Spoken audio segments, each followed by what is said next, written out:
So I'll be discussing those cases which are happening here. I've discussed about certain such type of cases. I'll be coming to that. So I'll come back again to the data. So in the year 2018, there are 27,000 crore losses were there due to the cyber crimes, and these were petty online frauds, ranging from petty online frauds to the lottery scams, even to the sexual extortion. Banking and financial sector scams are the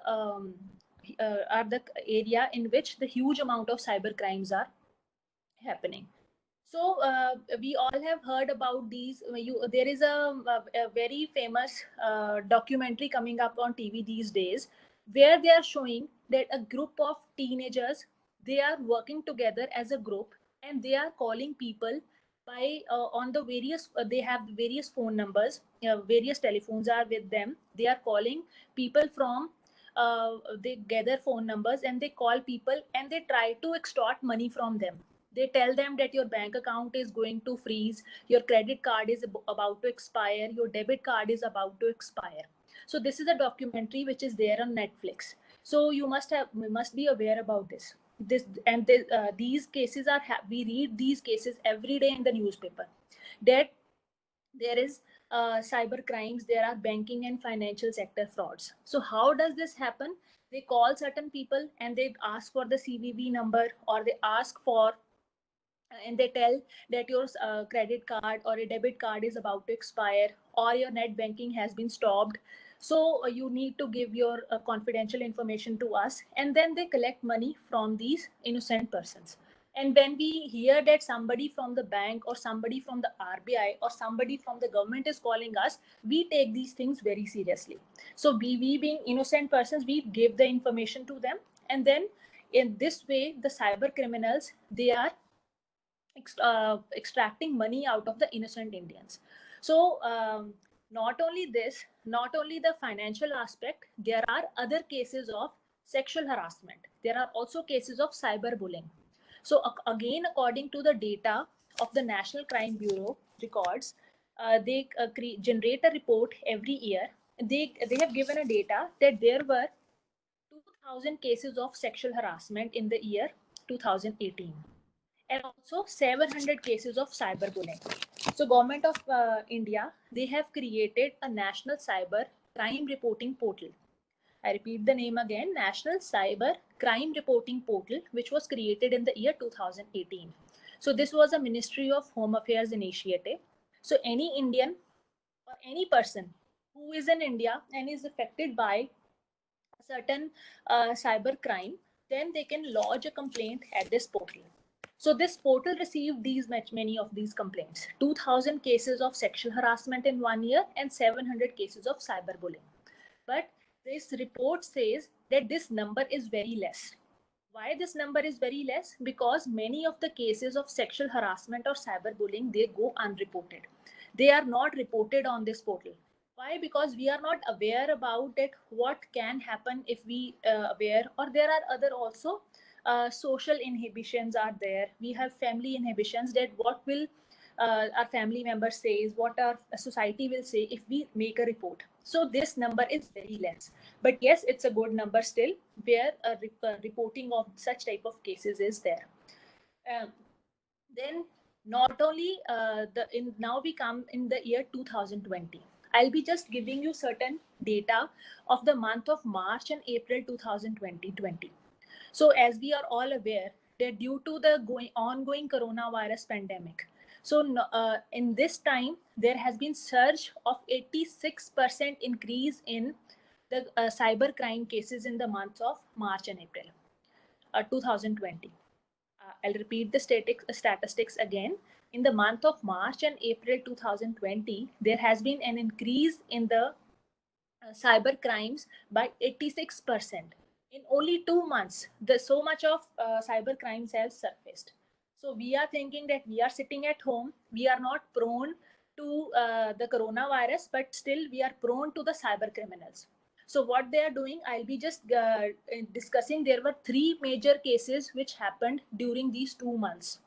So first was the case where few people they were calling the citizens of India that we are the representatives of the Home Ministry, and we are providing you the services of Geo, which is an arm of Reliance Industries. We are providing you services of Geo, and also we are providing you the services of Netflix at discounted prices.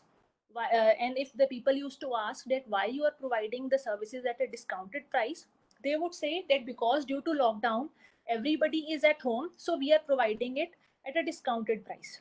So in this way, they used to lure people to recharge their geophones, or they used to lure the people by providing them with the subscription of Netflix at a very discounted price. So there is a National Cybersecurity Coordinator, Lieutenant General Rajesh Pant. So he says that there are thousands of portals of have been launched during these 2 months, March and April 2020, because cyber criminals, they wanted to generate money. So what they did, they created thousands of portals during these months of during the period of lockdown. So how they were making use of this time, they were luring the people that you take the discounted subscription of Geo and the Netflix. So now this was just one example. Now I move towards the second example, where uh, there were certain websites created on the name of the PM Cares Coronavirus Fund. So as everybody was donating to for the coronavirus towards the coronavirus funds, so cyber criminals took advantage of this. You can the pandemic, which is going on, still going on. So they took the advantage of this, and they created half a dozen fake versions of this PM Cares donation fund website. So what happened on this? They created fake websites were created, and people were lured because everybody was making donations. Even the Indians, the overseas Indians, they were making donations, and then everybody started contributing to on these websites. And you won't imagine that in these 2 months, April and March and April 2020, there were more than 8,000 complaints have been received by the cybercrime portal that they have donated their money in this PM Cares fund, but they have been their more and more money has been extracted from their accounts. So you can see that cyber criminals are always on the hunt of finding the innocent persons. We always think that we are not prone to such type of activities, but we are donating because we want to donate towards the PM Care Fund. So we were donated, and then ultimately this money was going into the accounts of the cyber criminals. Then not only this, then there is another instance where websites have been created, mails are being sent for the COVID prevention efforts. So you can see the amount of the efforts which these cyber criminals are uh, putting into the how much amount of you can say the you they have you can say that they are utilizing the situation in such a manner that they are even taking the advantage of this pandemic. So they are sending mails, they have created websites where you can find COVID prevention efforts in the mail. So the moment you click the mail, there is a malware, there are phishing schemes in it, and then we are prone to the cyber criminals. They get hack of our computer, and they start with their activities. So now it is not only limited to this. So next example which I'm going to give in regards to this coronavirus pandemic only is everybody is aware about the Statue of Unity, which has been installed in the state of Gujarat. So Sardar Vallabhbhai Patel's statue has been installed. So it is larger than the Statue of Liberty in New York. So you can imagine now that how the cyber criminals are working. So what they did, they created a website, and they put this Statue of Unity on auction, and for this $4 billion. And it was mentioned on the website that whatever money it would be generated would be donated toward would be given in the state of Gujarat's COVID 19 fund. So I repeat again. So whatever money would be generated by selling this Statue of Unity, Sardar Vallabhbhai Patel statue. So every money which is taken by selling this Sardar Vallabhbhai Patel statue would be donated to the state of Gujarat government's COVID-19 fund. So you can now well imagine that how these cyber criminals are working. So if we think that we are sitting at our homes, we are donating towards a noble cause, then we should be, if they are smart, we should be smarter than them. So we should not be thinking that cyber space is not any concern to us. So the moment we click on our phones, the moment we click on our laptops or on tablets or on our iPads, we are prone to the cyber criminals. It is up to us that how we have to protect ourselves. So the way we protect ourselves physically, so it's also important that we protect ourselves from the cyber in the cyberspace also. So now I've discussed about a few examples, recent examples, that how the cyber criminals, they are taking the advantage of the situation and they are using that situation in their own way. So now I'll be discussing about it, how these cyber criminals, they work. So they are cyber criminals, they are professionals, because the cyber criminals, they are also changing rapidly with the time. They are sitting in their rooms and they are organizing the groups, and they are conducting the crimes.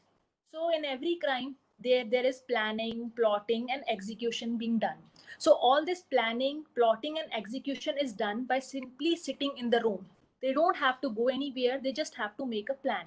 So the examples, the cases which we discussed, the incidents which we discussed of the COVID-19, these 4-5 cases, in this also the cyber criminals, they are sitting at home, they're hosting false websites, and they are luring the people to make donations.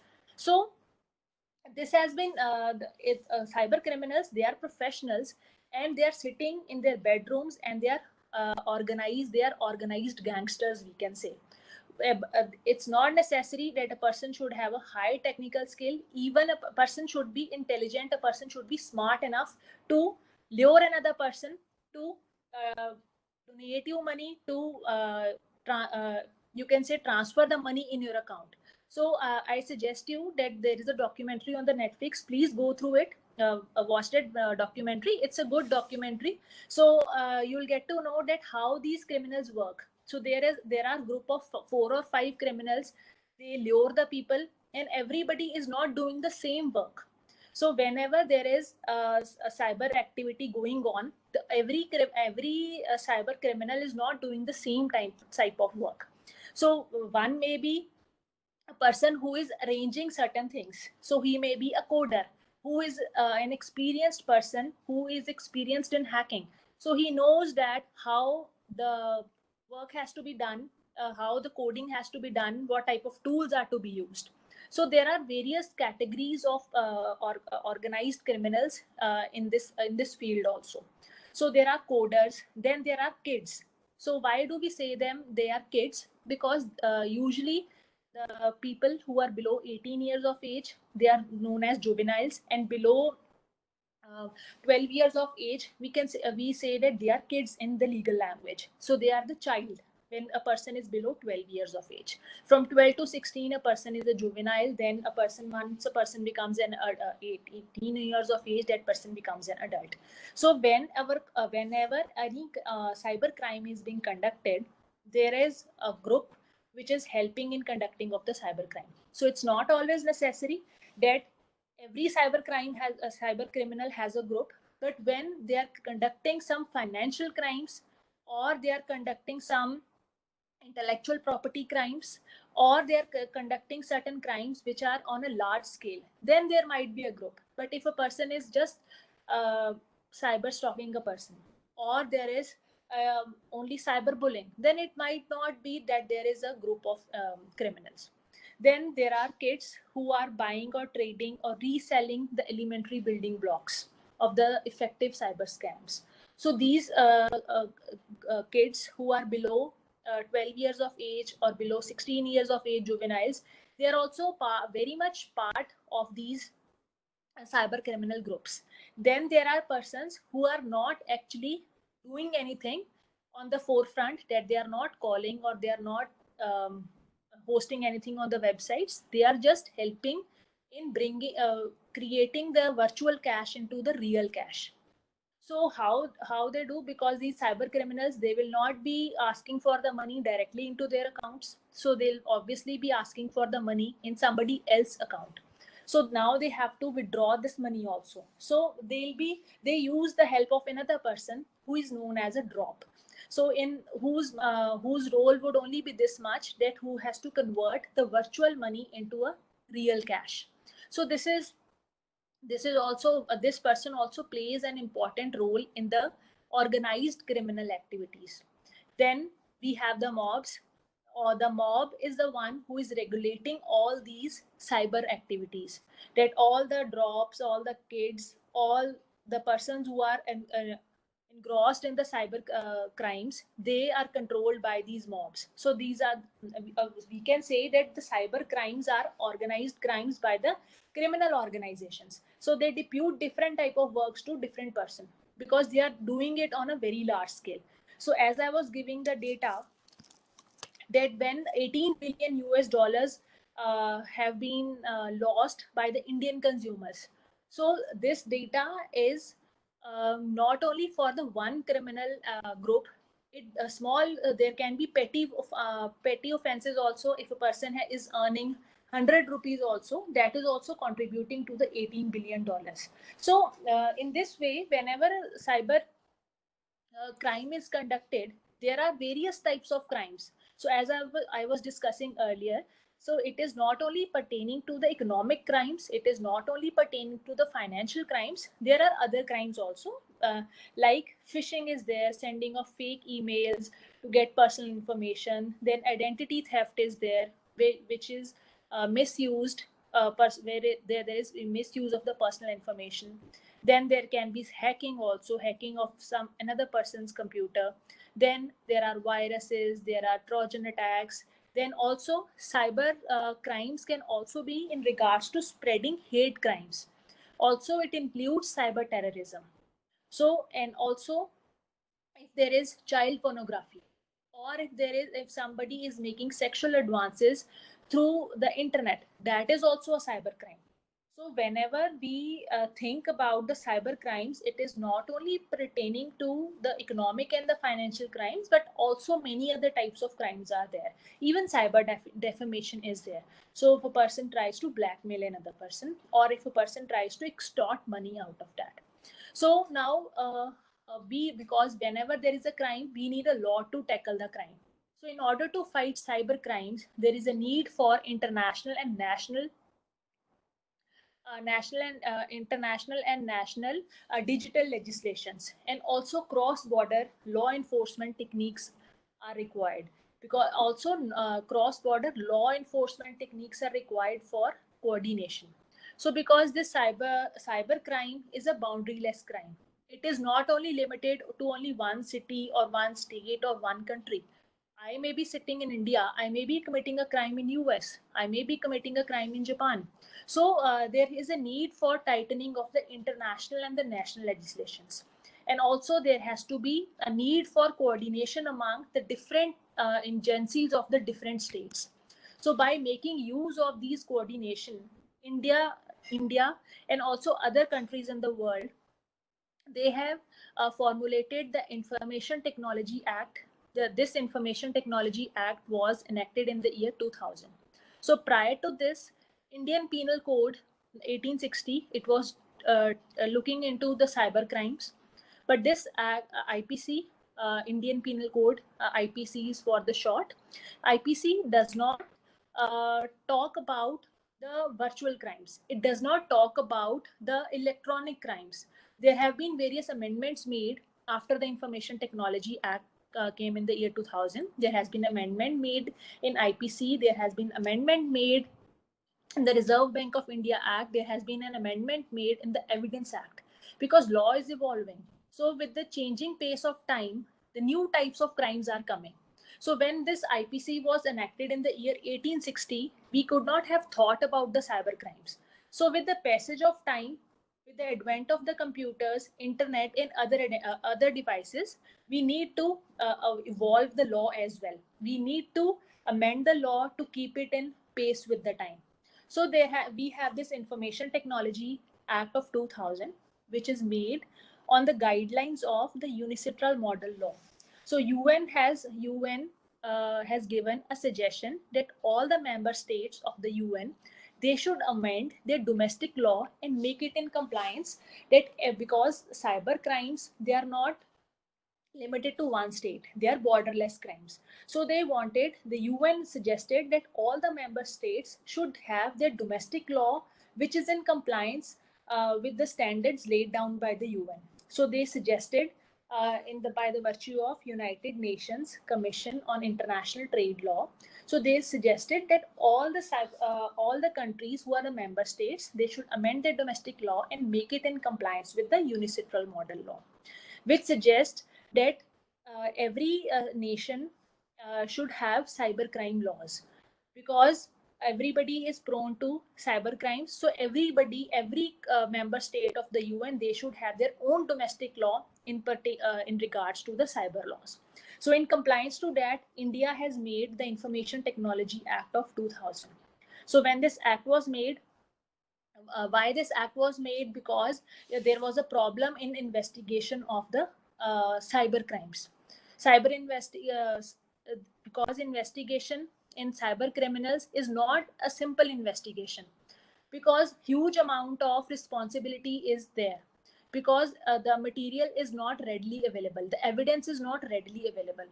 As if we go by the traditional crimes, which in case of theft, murder, we can find the evidence because there are documentary evidences are there, oral evidences are there. We can produce the witnesses, we can produce the documents, we can even produce the weapon which is used in the murder of another person. But when a person reports sexual harassment, so how to prove that yes, I have been sexually harassed or I have been cyberbullied?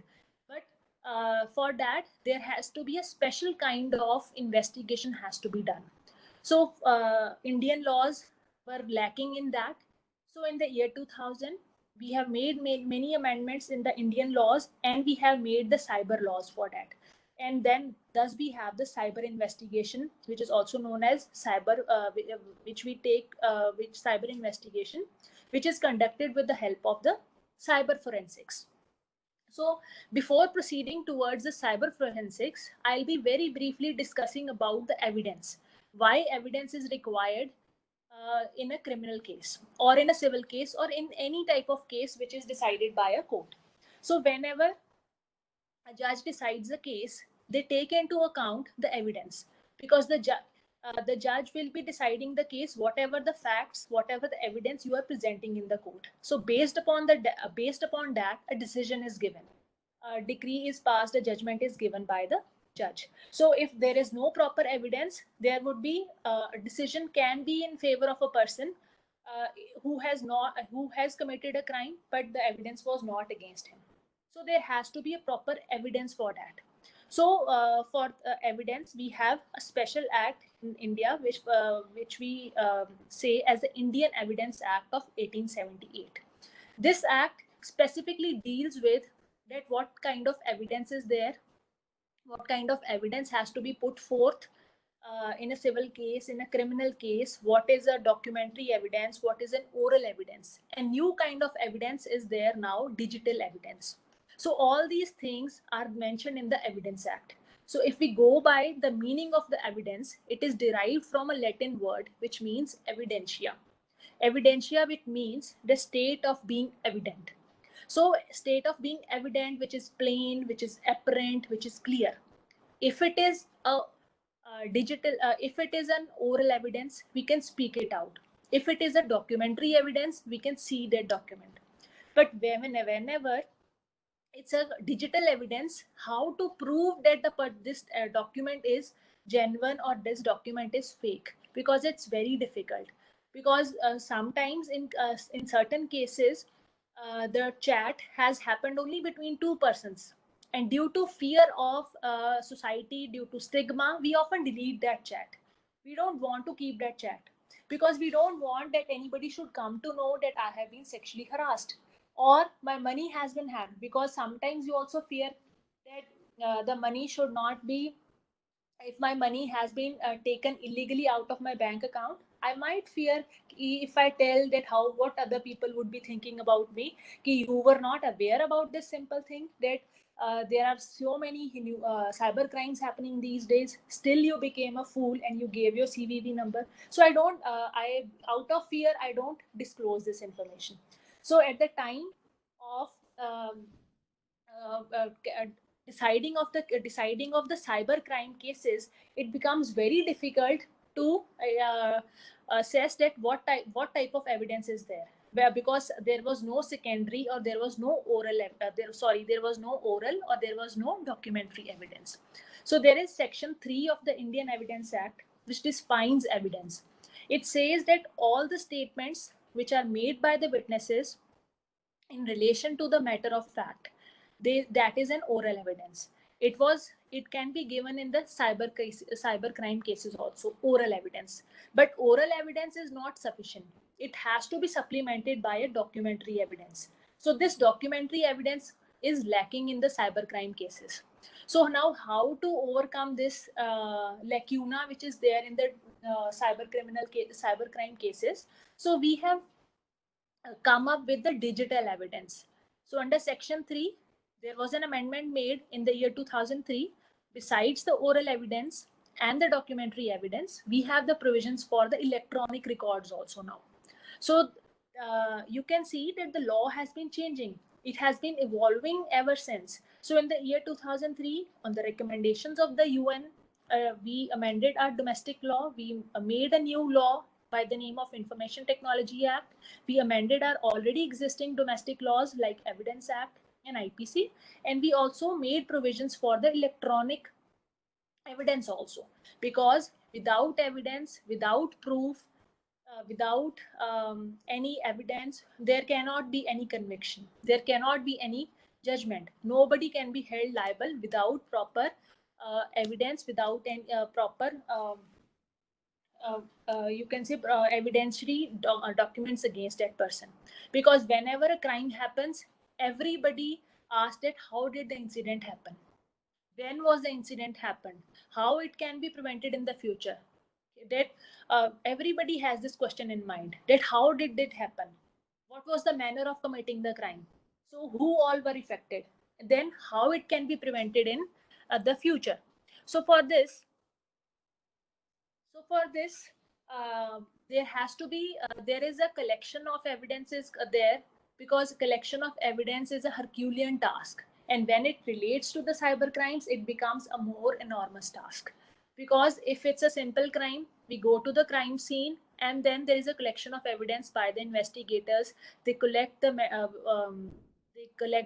whatever evidence they can find, blood samples, the dead body of the person, or the property which is lost in theft, or if any housebreaking is there, whatever loss is there, we can collect the samples. But whereas if it is a cyber crime, then it becomes a very Herculean task, very enormous task is there if we have to collect evidence in the cyber crimes. So in this situation, the investigators, they should have proper training. So they should have a robust approach to properly conduct a crime scene research. So, to collect the evidence, they should be well acquainted with the cyber laws, they should be well acquainted with the cyber forensics. So, the cyber forensics is the study of extracting, analyzing, and documenting evidence from the computer. So, I repeat again, cyber forensics is the study of extracting, analyzing, and documenting evidence from the computer system. So it is often used by the law enforcement officials to seek out the evidence for a criminal trial. So I'll just discuss with you. So whenever a cyber crime is committed, so as I have already discussed, that whenever there is a cyber crime, we can directly report it to the National Cybercrime Reporting Portal, which has been created in the year 2018. So if there is a crime, if you go to the website of National Cyber Crime Reporting Portal, so there are two types of portals are there. First is specifically relating to the cyber crimes relating to the women, and secondly it is related women and children, and secondly it second tab is pertaining to reporting of other cyber crimes. So I repeat again, when you go to the website National Cyber Crime Reporting Portal, there are two tabs. First is reporting the cyber crimes against the women and children, and then reporting all other types of cyber crimes. So in regards to the reporting of crime relating to women and children, it specifically talk about the sexual crimes. It specifically talk about the sexual crimes pertaining to sexual harassment, cyberbullying, even if, instances of rape and gang rape can also be you can report the cases here. So now on this very website, when we talk about that, I was talking about the cyber forensics collecting of evidence. So when the evidence is to be collected, the role of the investigating agency is whenever they receive a complaint on this portal, it is um, sent to the particular state from which this complaint has been generated. So then the role of the investigating agencies start.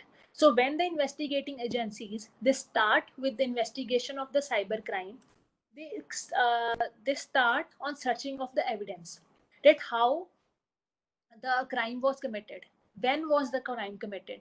Now this is not a very easy task, because there may be numerous chats between numerous emails, exchange of emails between two persons, and after 100 or 50 150 mails, then we could finding out these 100 and reading out through these 100 and 150 mails, then we come to the conclusion that yes, this was a mail through which we can gather that this person has committed a crime.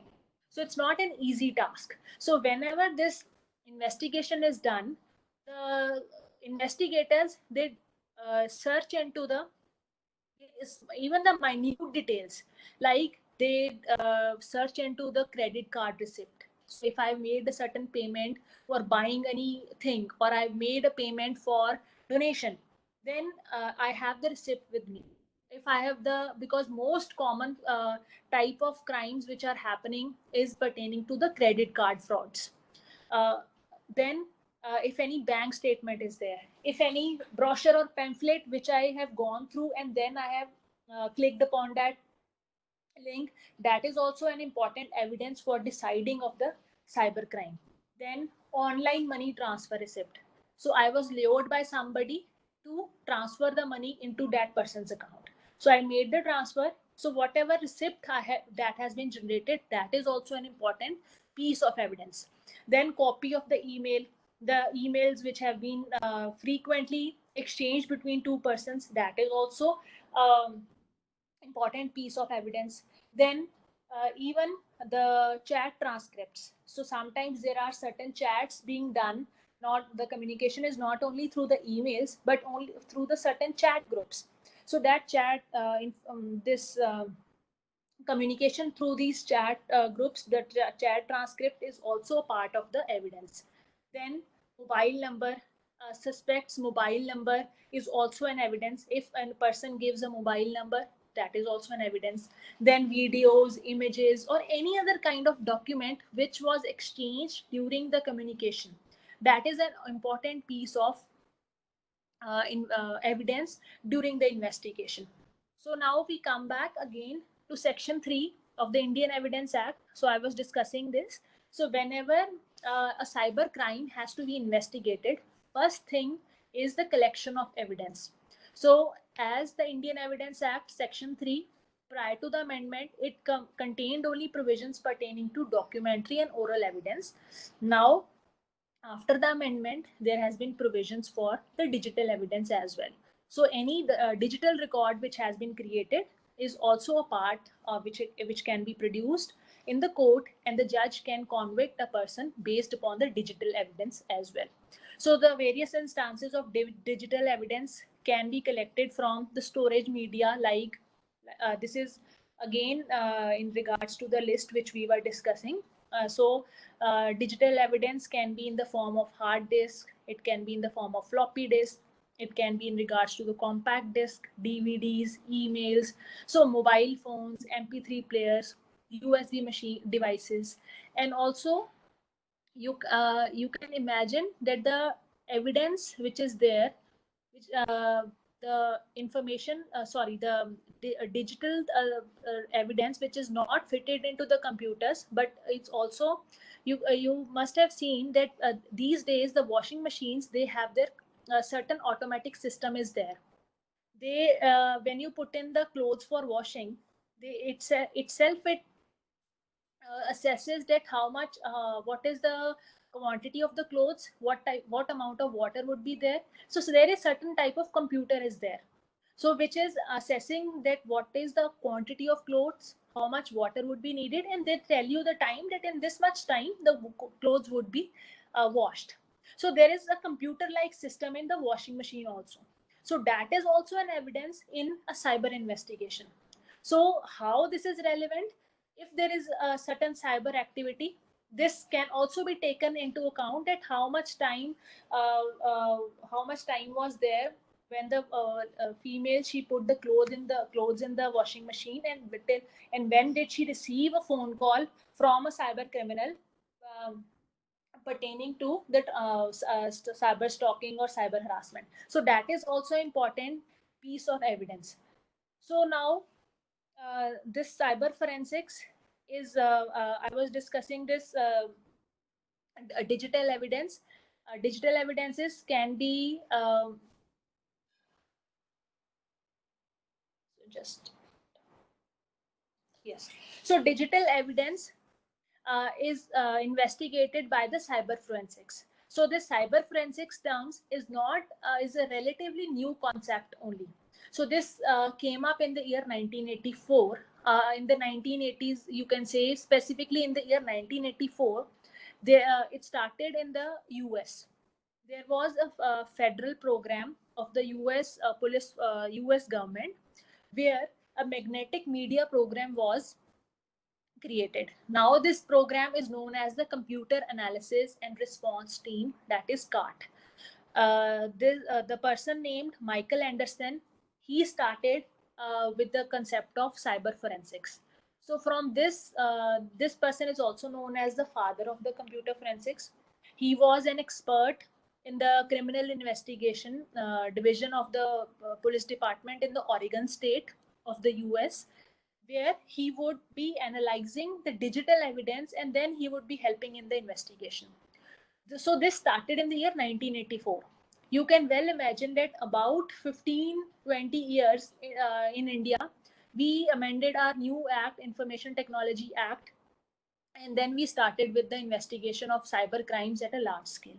Still, after the amendment of this Information Technology Act, we are not able to decide so many cases on cyber laws because there is lack of evidence.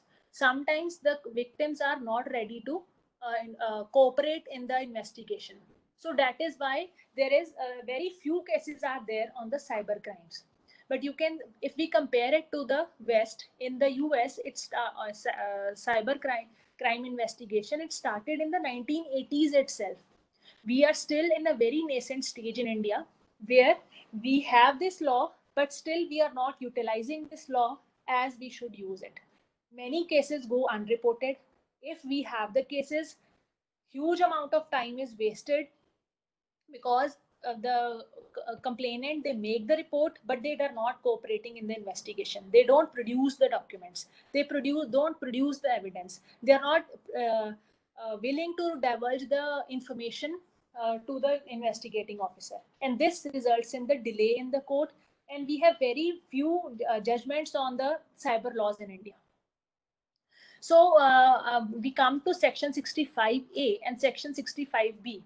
So in this, I'll be discussing that why I have mentioned this in regards to section 3, documentary and oral evidence, how it is relevant in regards to the cyber investigation.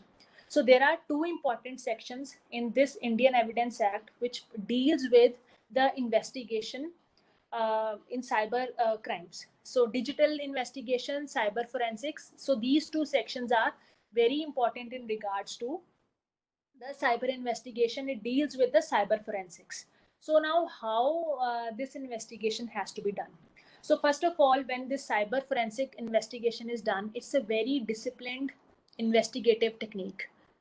Why disciplined investigative technique? Because the evidence which is there is very unique. Everybody is not willing to divulge the information.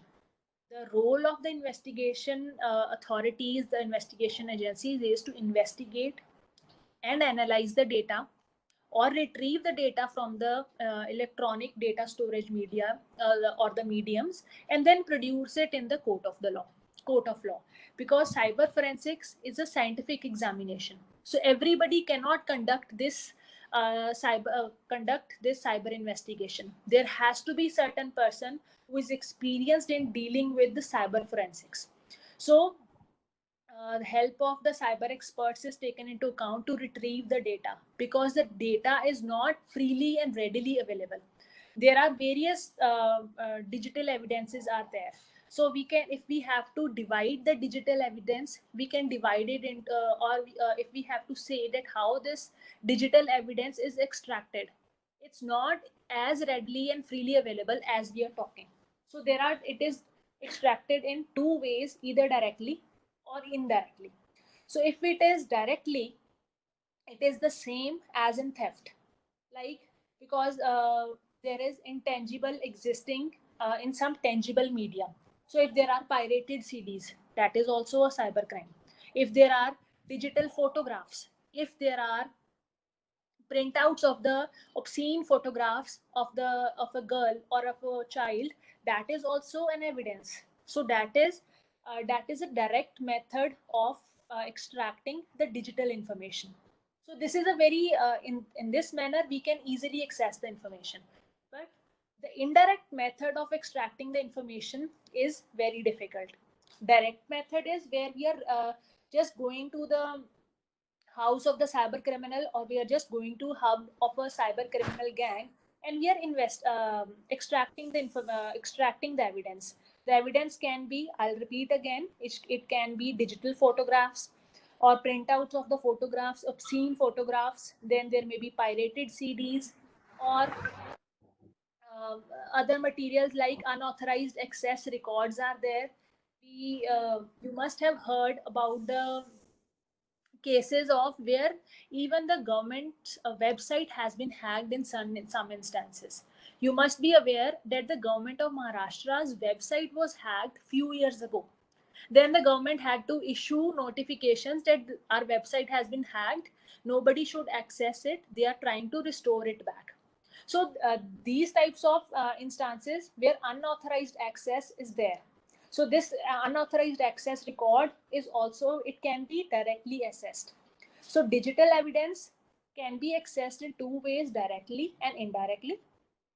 Directly, as I have been discussing, as there are pirated CDs or unauthorized access or photographs. Secondly, indirect method. Now it is a difficult method. So in this, what happens? There has to be data has to be analyzed. It has to be retrieved from the digital mode. It may be how it has to be retrieved. It is in the form of the calling records of the person. So the call records of the person have to be taken into account. So a person might have made 50 calls in a day. So a person has to see that which call is relevant in regards to the crime which he has committed.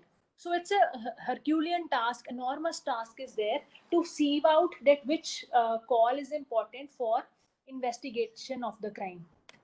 So suspect has to be identified by looking into the records of the mobile phone, or even through the, in some instances you must be aware that there are certain apps in which there is even no call record is maintained. No call record of the chat is maintained. So it becomes even more difficult in retrieving the evidence in such circumstances. You must have heard, you must have seen that when we use WhatsApp, it says that it is end to end encrypted. So some information which you are sending, it is protected. So whenever there is a cyber crime is conducted and investigation is being done, so permission has to be taken for retrieving that information. Also, permission has to be taken for retrieving the call records of the person who has used WhatsApp. We can come to know that this much of data was used to make a call, but to whom the call has been made, what was the information sent, that cannot be assessed without the permission. So it's very difficult to assess the digital evidence in cyber investigation. So cyber forensics plays a very important role here while they are analyzing this data. Then the second part of the indirect method is evidence which has been deleted. So if I am sending certain obscene messages or I am sending certain obscene pictures to somebody, and then I delete it from my phone or from my laptop, then it becomes very difficult to recover that. So for that purpose also, this indirect method of retrieving that data is taken into account. So digital evidence can also be recovered from the data which has been deleted. That evidence is also important in cyber investigation. So whenever cyber forensics and digital evidences, they are too technical in nature, there is always an apprehension that the apprehension about its accuracy. So it's not necessary that the data which we are providing is accurate. Or the data which we are extracting during investigation is accurate, or it is complete, or there is also an apprehension about its veracity, that whether it's clear or whether it is not clear, whether it would be fruitful to produce in the court or not. And also in regards to, there is an apprehension about its admissibility, that whether the judge would take that data to be admissible in regards to convicting a person or not. So there is an apprehension about these things also. So I repeat again, there are four apprehensions whenever a digital evidence or a cyber forensic investigation is done. So apprehension about the accuracy of the data, then apprehension about the completeness of the data, then apprehension about the veracity of the data, then apprehension about the admissibility of the data. So all these things, they create an apprehension while conducting of the cyber investigation, that what data the judge would be taking into account to convict a person. So now we directly move towards section 65A and section 65B. So I have been referring to these sections now. But I'm not discussing about it, what is there in these sections. So these two sections have been added in the year in the amendment in the year 2000. Then in regards to this, uh, it's 65A and 65B, they are added in the Indian Evidence Act. So they are not in part of Information Technology Act, they are part of the Indian Evidence Act. So what is there? Because prior to this there was only documentary and oral evidence, but now we have the digital evidence. So under this section, when we talk about that, whenever there is a digital evidence produced in the court, it has to be in compliance with section 65B of the Indian Evidence Act. So what is section 65B? So whenever a document is produced in the court, which is a digital evidence, it has to be in compliance with this section. So very briefly, I'll be taking you to a history pertain why this section was added in the Indian Evidence Act. So what was happening? Prior to this, when there was no provision regarding digital evidence, still there were cybercrime cases being reported. So how the judges, how the court used to administer justice in regards to that? So in regards to that, the Indian Penal Code, it took into account the documentary and the oral evidence. The documentary evidence was produced, which was certified by a competent signatory, and that was produced in the court. So prior to the addition of these two sections, still there were cybercrime cases. Prior to 2000 also, there were cybercrime cases. They were even reported, and even the judges decided those cases. So what type of evidence was there? So any digital, if there was any digital evidence, it was recorded printout was taken. All the reproductions or the transcripts were taken in the form of printout. So if there was any oral communication, that was also taken, written down into, brought out in a documentary form. So even if there was a oral communication between two persons or talking on the phone, and that was a cyber crime. So what was the procedure? That oral communication was written down, it was printed, and it was produced before the judge. So and this was certified by a competent authority that yes, this written transcript has been reproduced from an oral communication between the culprits. So that was produced in the court, and based upon that, the judge used to decide the case.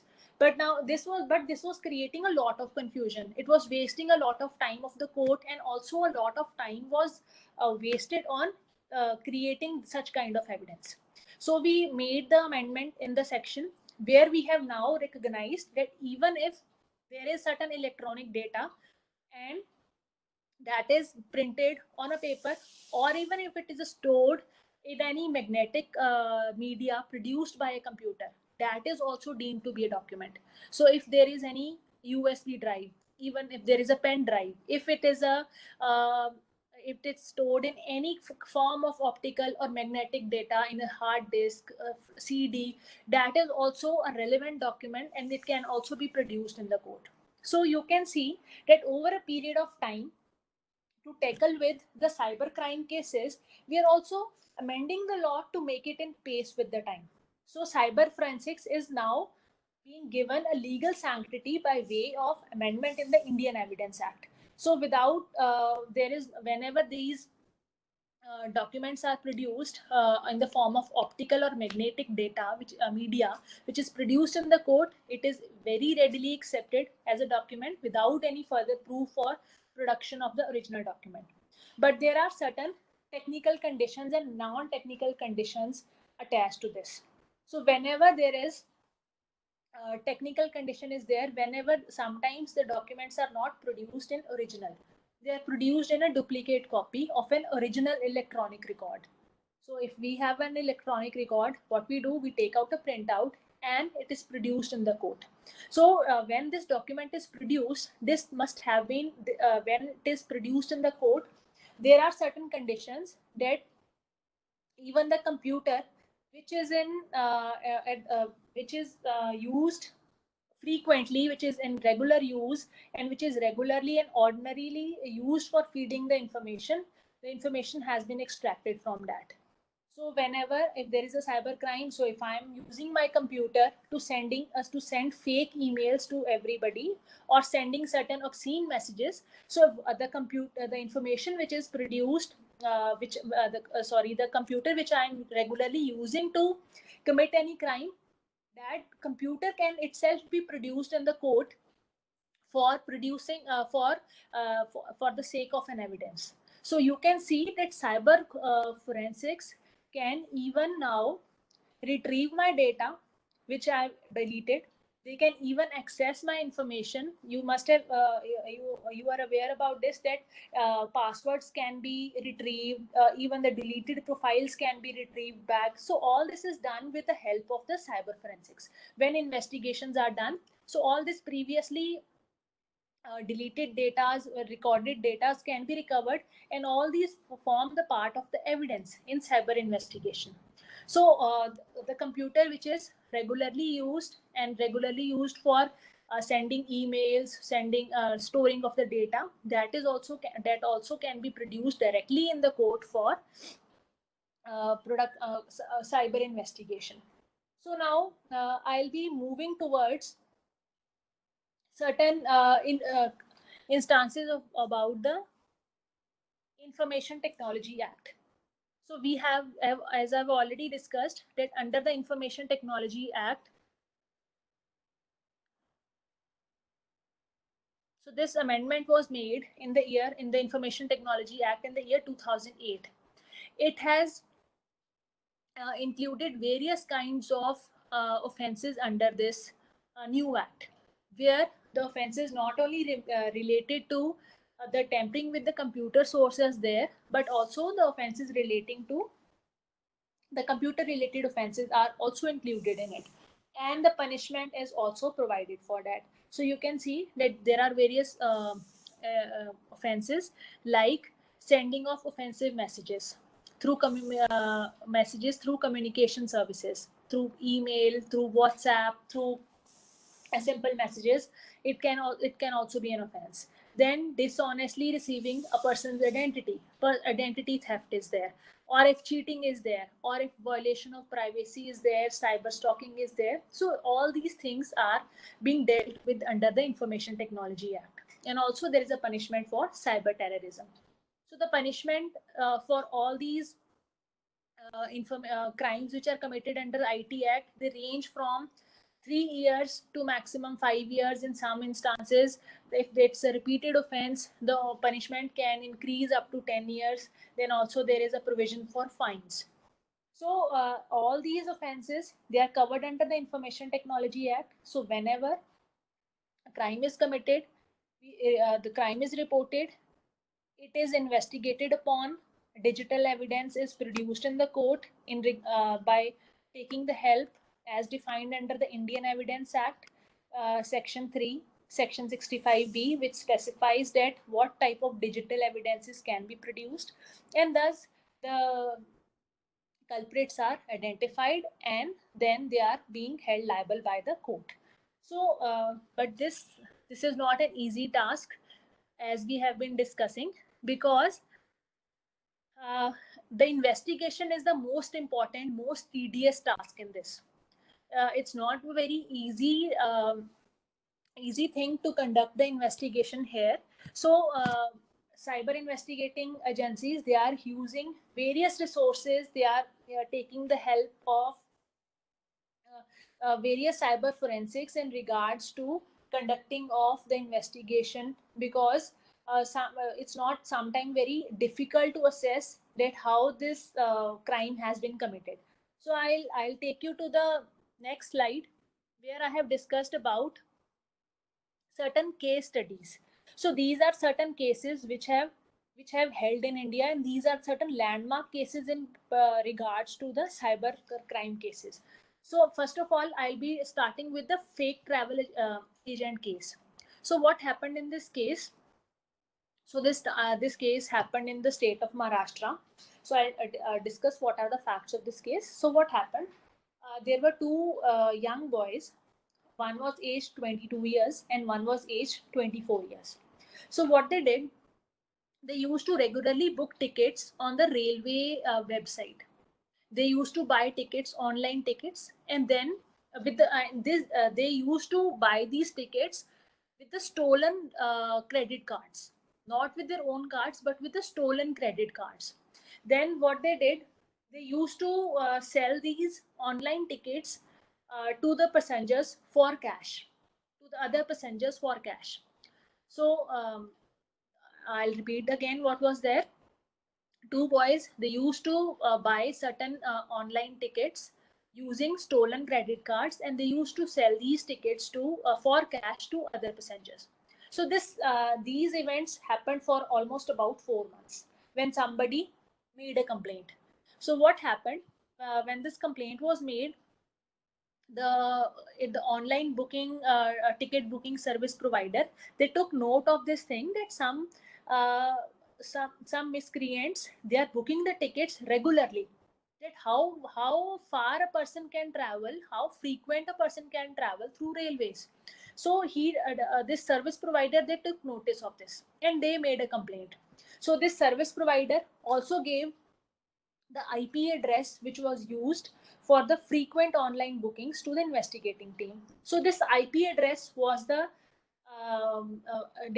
evidence which the investigating team took into account, and they identified these fake travel agents. So what they did, these IP addresses they were traced to two cyber cafes in the city of Bombay.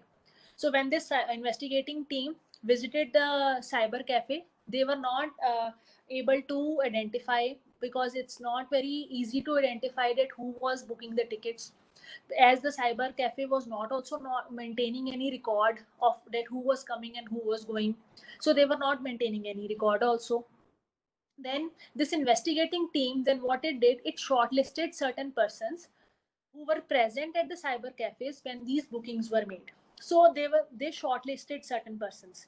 Then the owners of these cyber cafes, they were called to identify that who all were present.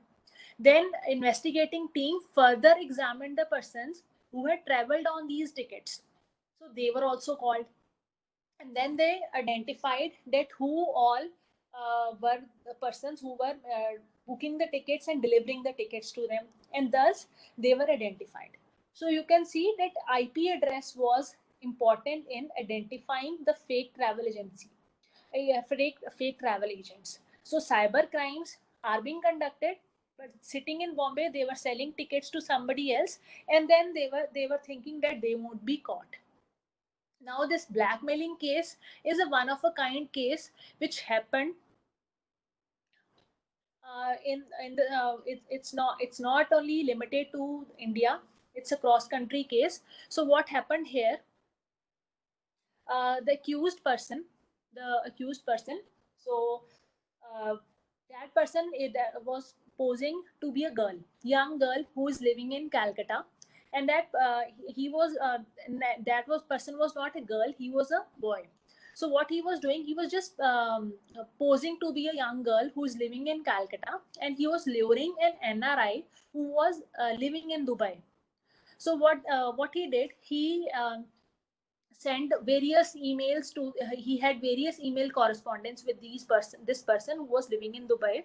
And this person was also replying back. They were having various types of conversation between them. And this person who was posing to be a girl, he made different email IDs on the names of different girls. And then he started talking with this NRI. And this NRI also started talking, and he was hoping that he would be returned with certain sexual favors. So while he was corresponding with the girls, with the girl, when different girls on the fake name. So over a period of time, this was happening. But when this person's sexual favors were not returned back, he stopped responding to the mails. So while he was sitting in Dubai, he stopped responding. He didn't wanted to continue further with the conversation. So this person who was posing to be a girl, so what he did, he made a plan that he said that one of the girl with whom that NRI was talking, she has committed a suicide. So now this person, he started blackmailing the NRI. He said, you were talking to her, you were not uh, meeting her, or you were sending certain kind of messages to her. So under stress, she has committed suicide. But there was no suicide, it was just a blackmailing. So now he said that I know that certain investigating officers, so I'll be luring them with the money. Now you have to send me money into my account in Calcutta. So this NRI who was he sent the money because he was also under a pressure that girl who has committed suicide because of him. So he sent certain money to this person who was posing as a girl. So then certain amount of money was sent. So he also then he was still not satisfied with the money received. He further said that the information has been sent to the family members of this NRI person. So now also it has been reported in the Indian media. So he needs to bribe certain other persons. So the NRI should send more money to his account. So the NRI sent about 12.5 million rupees in that person's account in total. 12.5 million rupees. So this was there. So when the person received the money, so there was a complete stoppage of information communication between the two. So now, and after some time, this NRI person, he committed suicide. Why he committed suicide? Because he was under a constant stress that his family is aware about the incident. Now he is under loss of money, so he committed suicide. So when investigation was done, his computer was investigated, and it came to the knowledge of the investigating agencies that he was in regular touch with certain person who was not even in Calcutta, but that person was in Bombay. and that person was working, sitting in the corporate office of a large cement company, and he was sending mails from there. So it was, the mails were traced to the office of Bombay. They were not in Calcutta. So the police, they conducted a raid on the premises, and this person was caught. One computer, laptop, several mobile phones, and scanner were seized from this person. So the forensic examiner then found all the evidences through email, chats, and all these things were recovered from that person. And so now you can see that this person sitting in Bombay, posing to be in Calcutta, extracted money from a person in Dubai only on the account of um, blackmailing that person. So because he was involved in certain obscene chats, so that is why that person was also under a fear. Ultimately, he lost his life also, he lost his money also, and this person uh, but this person was thankfully nabbed by the police officials based upon the criminal investigation, cyber criminal investigation conducted by the forensic experts. So these are certain cases which are happening. So I'll be discussing the next case, that is hosting of the obscene profile. So this case is also a case which happened in state of Tamil Nadu. So what happened in this case? In this case, the person, he had the investigating officers, they nabbed this person with the help, again with the help of an IP address. So what happened in this case? The background of this case was, there was a boy and a girl. They used to normally chat on the in the chat room. So then the girl decided that she would not be talking to this person, and she decided to get married to another person. So now, and she refused the marriage proposal, you can say, of this person. So what this person did, he created a fake profile of this girl, created a fake username, and posted certain photos of this girl on the website. And she also posted certain pictures of this girl, for photos of this girl on the website. And he mentioned that anybody who wants to be friends with this girl, they can call on this number. So the girl started getting frequent calls from various persons. So when she made a complaint. The investigating team scrutinized that from where she was receiving the emails, because the person who had hosted the pictures, he had also sent emails to this girl, blackmailing the girl that if you don't stop talk to me, I'll be further putting your further pictures on the website. This girl, when she made a complaint, she mentioned that she has been receiving certain anonymous mails. She was cross-examined in great detail. But she was not disclosing the exact information. She was withholding certain information with herself, because because she was thinking that if she disclosed the information, it would be disturbing for herself in the society, and well as in the family. So in during the detailed examination, the cross examination of the girl, it was revealed that she was in a relationship with her former class college mate, who had proposed her for marriage, and when she refused, he has been doing this to uh, harm the reputation of the girl and her family. So you can see that here cyber defamation was there. So cyber defamation, this can also be traced by cyber investigation by the criminals. Then this is a very famous case of SonySambandh.com case. It's a very interesting case. So what happened in this case was, this case happened in the year 2002, but it was, the decision came up in the year 2013 by the Supreme Court. So what happened in this case? This is a SonySambandh.com case where Sony India Private Limited, they filed a case with the cyber branch of the government, which says that they have a website by the name of SonySambandh.com, which is targeting non-residents of India.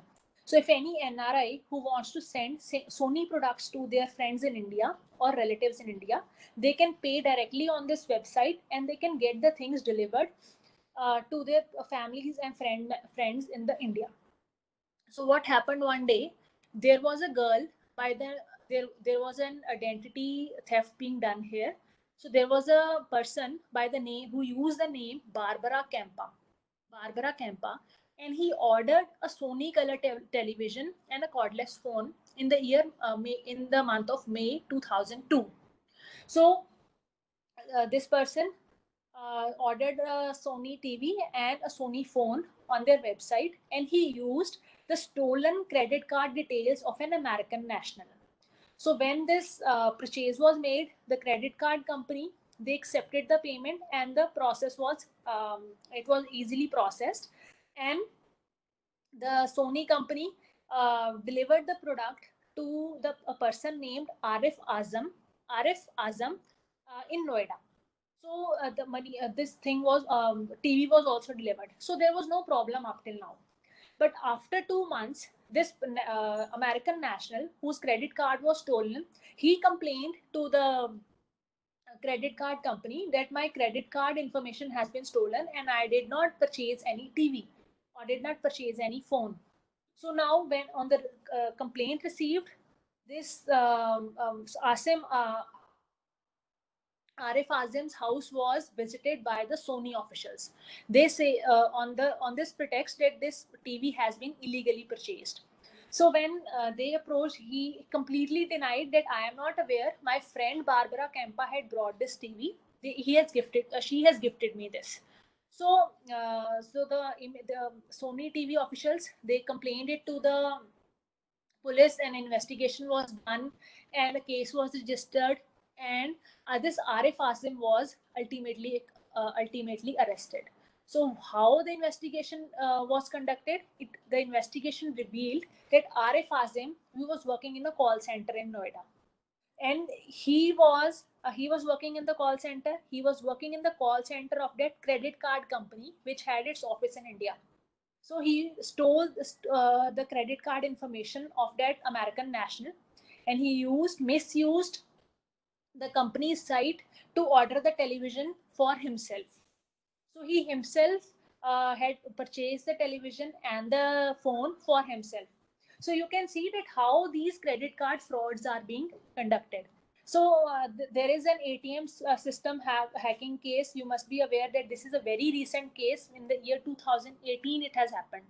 So when the Canara Bank ATMs were systems were hacked, and almost 20 lakh rupees were wiped off from the various bank accounts of almost 50 victims. So the ATM frauds were there. So you must also be aware about this UIDAI Aadhaar software hack. So this was also done in the year 2018, and the personal records of the 1.1 billion Indian Aadhaar card holders was at stake. So what was happening? The Aadhaar card information was sold off on WhatsApp for merely rupees 500 or 300 rupees. So this type of activities are there, but the due to the information, the investigation conducted by the government cyber investigation teams, these persons can be very readily tracked. So now the next question arises that we know that there is a problem, but every problem needs to have a solution, and we have a law for every problem. So in India, we have this Information Technology Act, we have this IPC, we have this Evidence Act, we have this National Crime Report, Cyber Crime Reporting Portal also, where any crime which has been committed can be reported.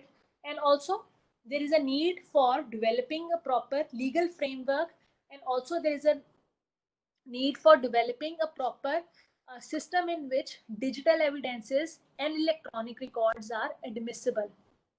Then only we are able to say that we have fulfilled the objectives of the Information Technology Act. So when this Information Technology Act was enacted, it had many lacunas, but they have been removed from time to time with the help of amendments. And now, if we say that what is the next step to prevent cyber crimes, everybody who is aware about that what are the various types of crimes, the moment we use this system, we should be well versed that to what things we are vulnerable to. So because we always have this mentality, or we can say we have this thing that we say that nothing will happen to me, it is for another person. So for this, we should be well versed that what type of crimes we are uh, available, vulnerable to. Then there should be real time response from the investigating and the police officials. Then there should be proper monitoring system, forensic lab should be set up.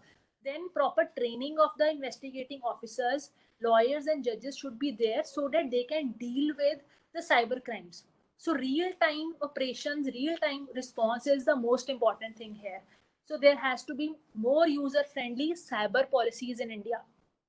So when lastly, I would say that we should treat our passwords, we should treat our phones, our laptops, our tablets as we treat our toothbrush, because anybody can use it and change it, use it for their own purpose. So that is important.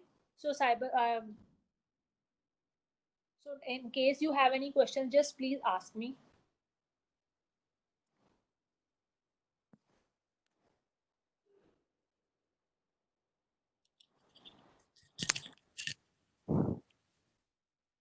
Thank you, ma'am, for such a wonderful lecture on this particular topic, which I think all of us are not much aware of. Okay, thank you so much. I request the participants to please ask their questions, if any, in the chat box, or you may turn on your mic and ask the question.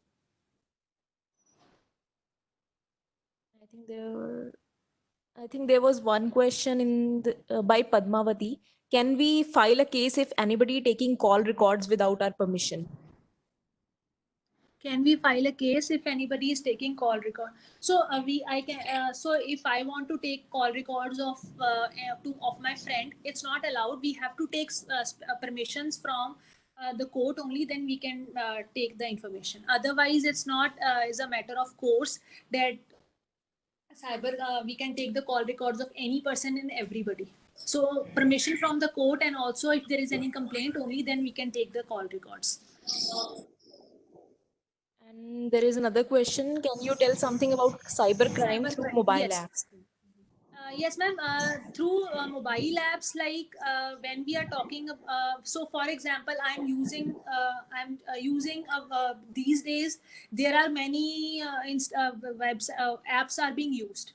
So I'll just give you an example. So I was teaching to my students one day. They were saying that, ma'am, don't take the class through Google Meet, because there is a problem that somebody might click our picture and then they'll circulate to their friends and they'll make fun of our picture. So you can see that when we are taking somebody's picture and circulating through WhatsApp, that is also a cyber crime. I am making a bully of that person.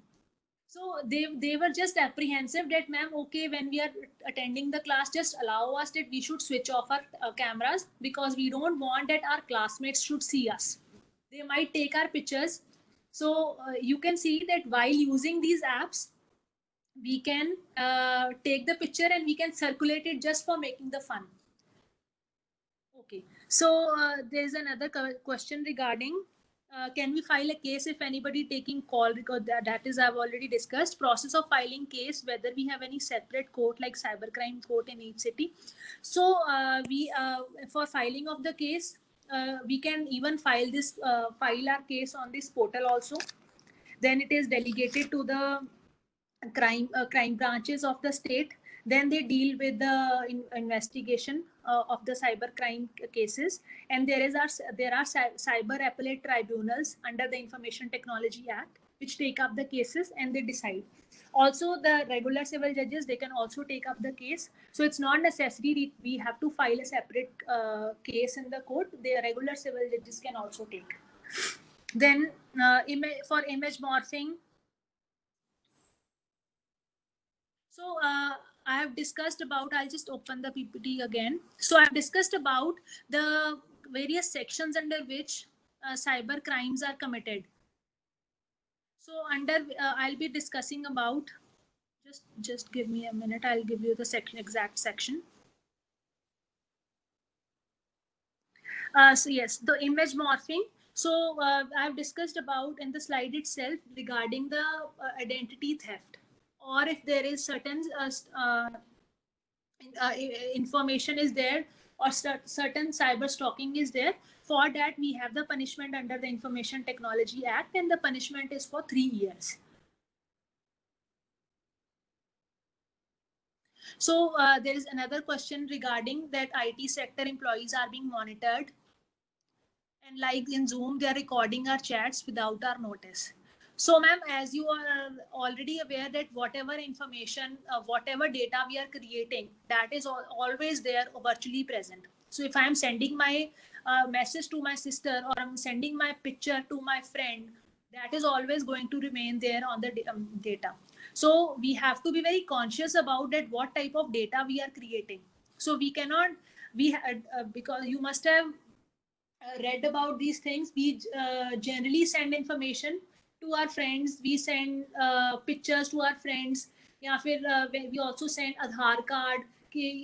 Okay, let's send it because one of your friend is asking for the information, because your name should be correct. We send the information. But when we our phone is connected to the various, you must have seen that when you download the apps, they ask for the permission to access your photos. So they create and they have their various terms and conditions laid down. So we don't usually read those terms and conditions, we just accept them. And then when these apps, they use the data, they ask for the permission for the photographs, they are creating the data. So we cannot refuse to say that I'll not be clicking this, using this app, because it is asking for my photos. So when you download WhatsApp on your phone, then in that circumstance, they ask for our contacts also. They also ask the permission to use the photographs. So we have to give the permission to use the photograph, otherwise we'll not be able to send the photographs.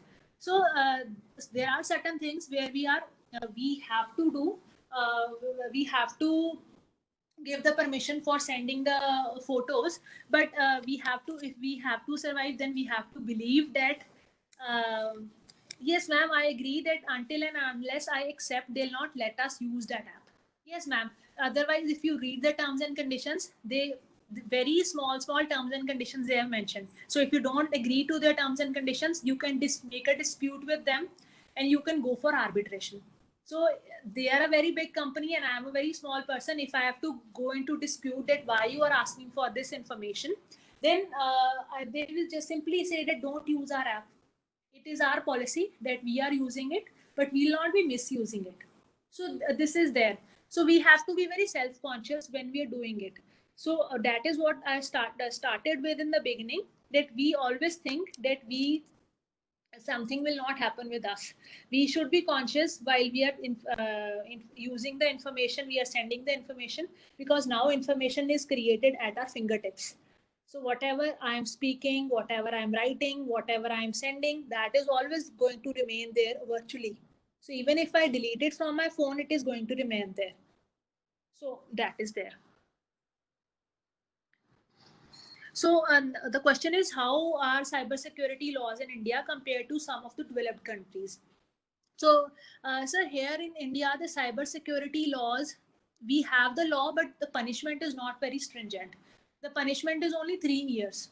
So, if a person commits a repeated crime, it enhances up to 5 years, and there is fines up to 10,000 rupees.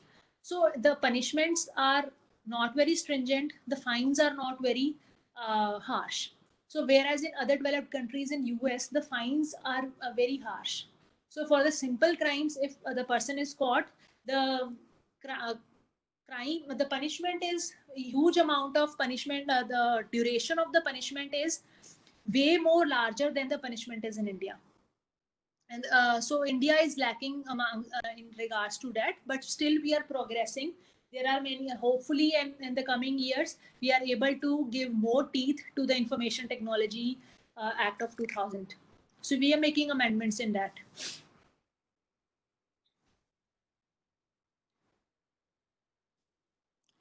Okay, I hope there is no other question. I think Sufat sir is speaking, trying to speak something. Sir, so your mic is turned on, off actually. Just a second.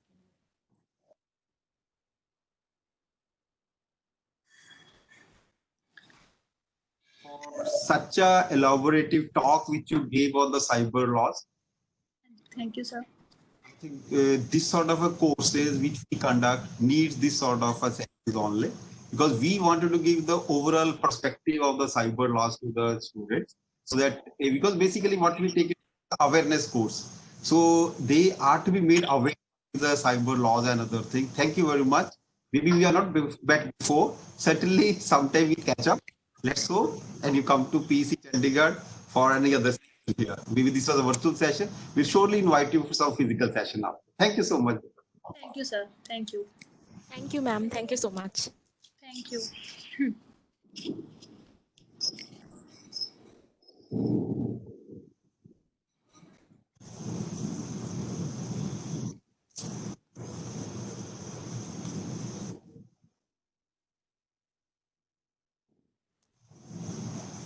Okay, participants, now we'll be taking a break for half an hour and we'll meet back at 12, where we are having another session. And at 1:10, as I've already sent an email yesterday regarding the quiz. So at 1:10, I'll be sharing the quiz link on which you have to attend the quiz. It will be of 20 minutes. And then you can have your lunch. And after that, we'll have the another session. And at 3:30, we'll be having our valedictory today. Thank you so much. You're having the session test through the Google platform online. Yes, sir. Yes, sir. It, Then all of them have joined there. Have we checked?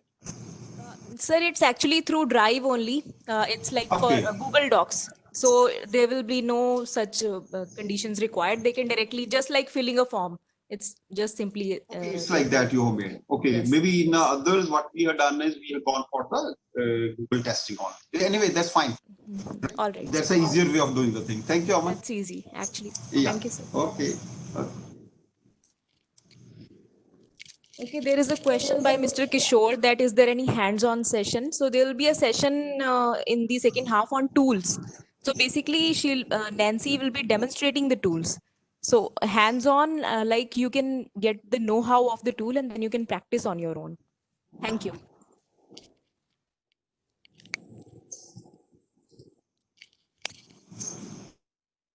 How many questions will be in the quiz? There are going to be 15 questions, all multiple choice questions, and those you have to attempt. Thank you.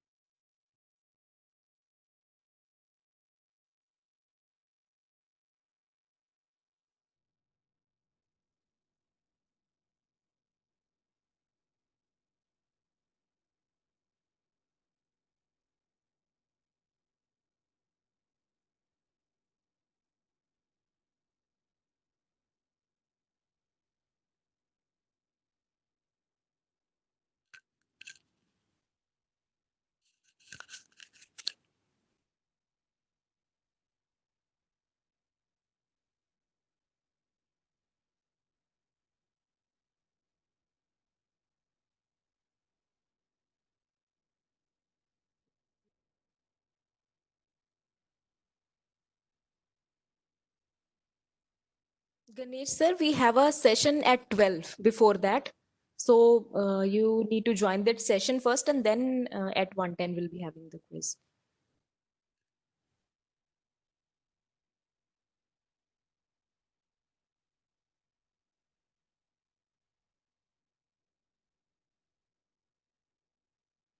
Ending time for the quiz, it will be 1:30.